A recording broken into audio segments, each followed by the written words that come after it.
열왕기하 12장 1절에서 8절입니다. 다 같이 함께 읽겠습니다. 예후의 제7년에 요아스가 왕이 되어 예루살렘에서 40년간 통치하니라. 그의 어머니의 이름은 시비아라 브엘세바 사람이더라. 요아스는 제사장 여호야다가 그를 교훈하는 모든 날 동안에는 여호와 보시기에 정직히 행하였으되 다만 산당들을 제거하지 아니하였으므로 백성들이 여전히 산당에서 제사하며 분향하였더라.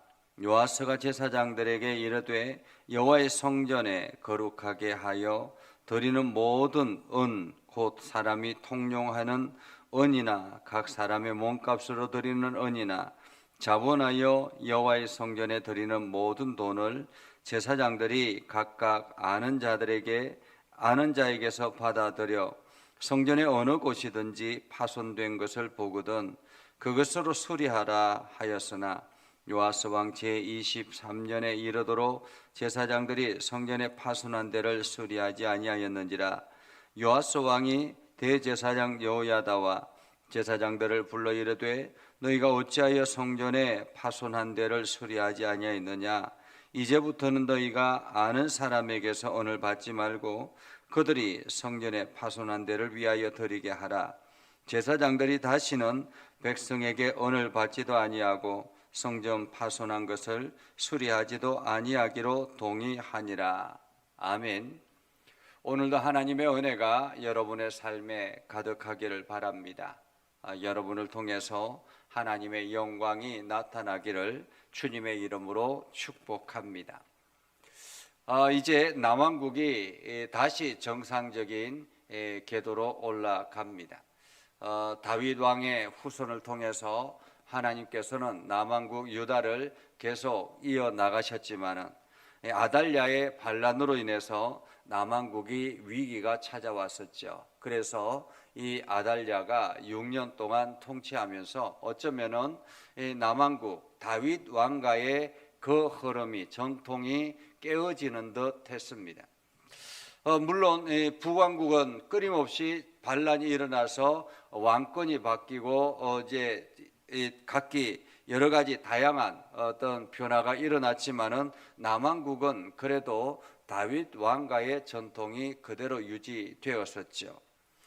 그런데 이제 요아스가 왕이 되고 힘들게 요아스가 왕이 되고 어린 나이지만은 왕이 되어서 예루살렘에서 다스렸다. 여기서 예루살렘에서 40년간 통치했다라는 말은 남왕국을 통치했다라는 말입니다. 7살에 왕이 되어서 40년간 통치했으면 잘했죠. 그죠? 잘했다라고 볼 수 있습니다.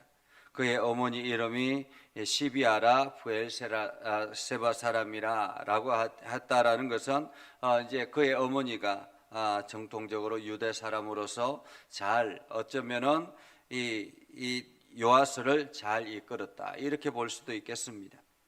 그렇게 요아스가 왕이 되어서 제사장 여호야다가 그를 교훈하는 모든 날 동안에는 여호와 보시기에 정직히 행하였다라고 말합니다.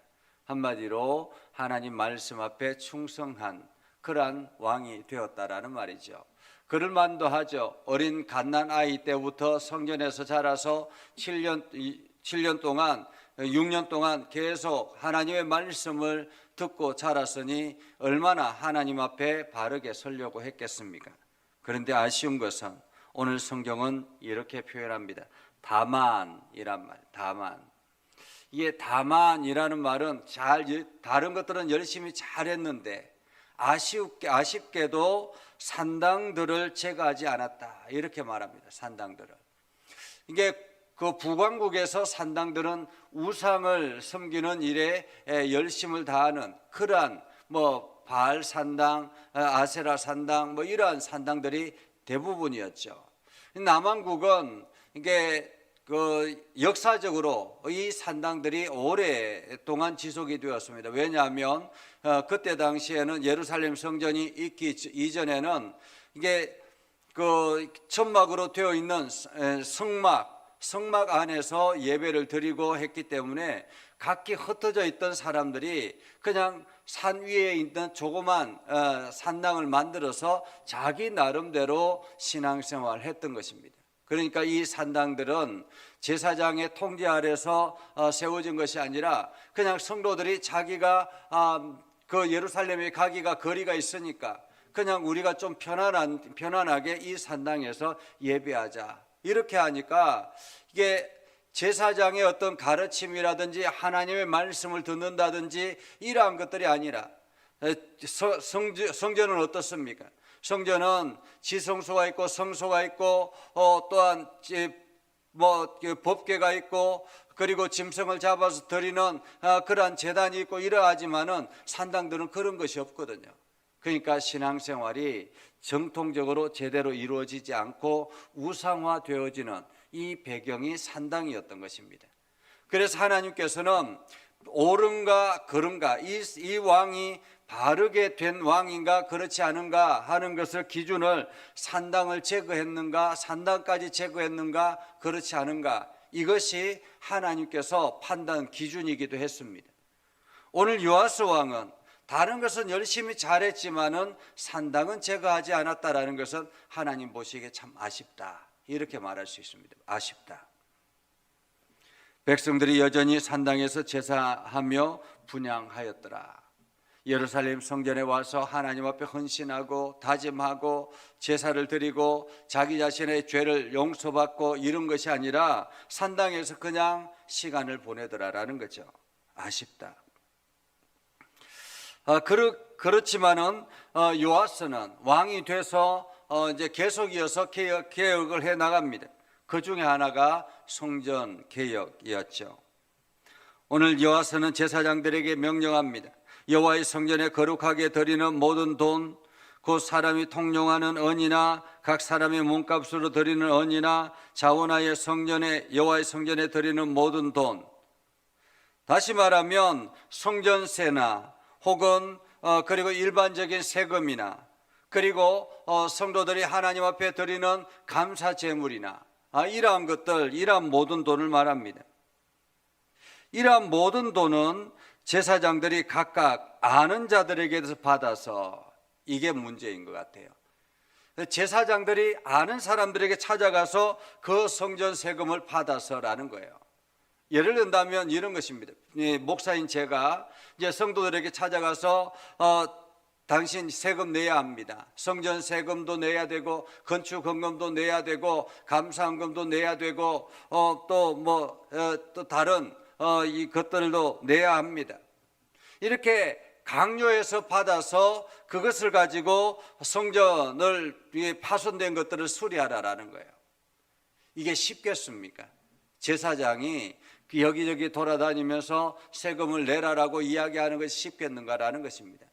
성도들이 자발적으로 하나님 앞에 성전 건축헌금을 드리고 또 감사 예물을 드리고 성교 예물을 드리고 이렇게 해서 그것이 이게 쌓여져서 성전을 이렇게 보수하고 할 수 있을 텐데 자발적으로 자기가 아는 사람들에게만 찾아다니면서 내라는 것이 쉬운 일이 아니었던 것 같습니다.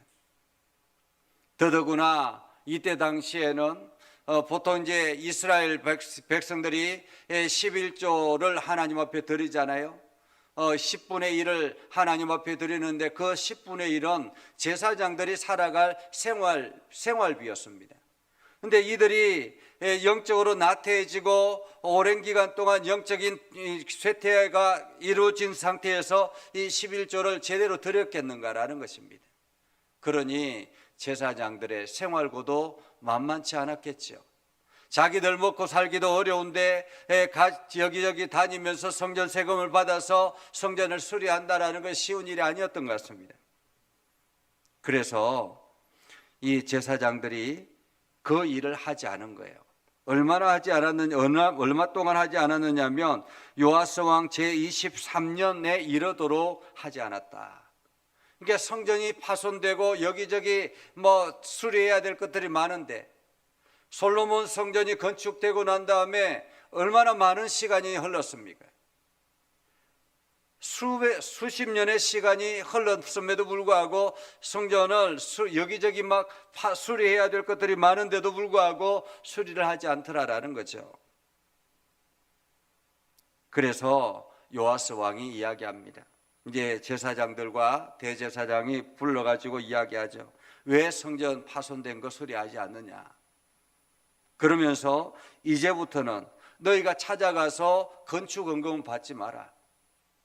건축헌금은 받지 말고 성도들이 직접 그 건축업자들에게 직접 돈을 주어가지고 성전을 수리하게 하라. 그렇게 이야기해서 상호 간에 계약을 맺는 그런 장면을 보게 됩니다. 사실 우리가 영적인 어떤 문제가 있을 때, 어떤 고비가 있을 때 온 성도들이 함께 협력해서 그 고비를 넘어갑니다. 예를 든다면 교회 건축에 문제가 있습니다. 교회 건축에 문제가 있어서 성도들이 함께 연합해서 장로님들과 권사님들과 집사님들과 함께 연합해서 헌금을 드리고 그러면서 이제 교회를 건축합니다. 교회를 제대로 딱 건축하고 나면 이제 교회가 안정이 되죠. 안정이 되고 성도들이 새롭게 변화가 일어나서 새로운 성도들로 들어오고 이렇게 합니다. 그러고 나면 찾아오는 것이 뭐냐면 영적인 나태함이에요. 영적인 나태함. 이 영적인 나태함이 굉장히 위험합니다. 오늘 이 남왕국도 마찬가지예요. 이들이 지금 아달랴가 여왕으로서 제대로 된 북왕국에서 이세벨의 딸이 와가지고 시집 와가지고 권력을 잡고 지금 왕위를 차지하고 있는 그때에는 온 제사장들과 사람들이 성도들이 함께 힘을 모아서 그 준비해서 마지막에 그 그 딸을 죽이고 아달랴를 죽이고 그 요아스를 왕으로 옹립합니다. 그러니까 다윗 왕가를 다시 재건하게 됐죠. 그리고 나니까 왕국이 안정이 되고 이제 제대로 돌아가는 것 같습니다. 그리고 난 다음에 그들에게 찾아오는 것이 영적인 나태함이었다라는 것입니다. 사실 이 왕을 세우는 것과 그리고 다윗 왕의 정통성을 세우는 것과 성전 보수하는 것의 차이는 오히려 왕을 세우고 옹립하고 하는 게 훨씬 더 어렵지 않습니까? 훨씬 더 큰 일이잖아요. 성전 수리하는 게 뭐가 그리 힘든 일이겠습니까? 온 성도들이 함께 마음을 모으면 금방금방 할 수 있는 일이잖아요. 그럼에도 불구하고 그것을 23년 동안 하지 않았다라는 것은 그만큼 영적인 나태함이 심했다. 그냥 23년 동안 먹고 사는데 바빴다 이렇게 볼 수 있는 것입니다. 우리들도 마찬가지입니다. 신앙생활 하다 보면 어떤 영적인 고비가 찾아옵니다. 여러 가지 인생의 문제가 찾아옵니다. 그러면 하나님 앞에 헌신하여 하나님 앞에 기도하고 간절하게 기도하고 하나님께 매달리려고 합니다.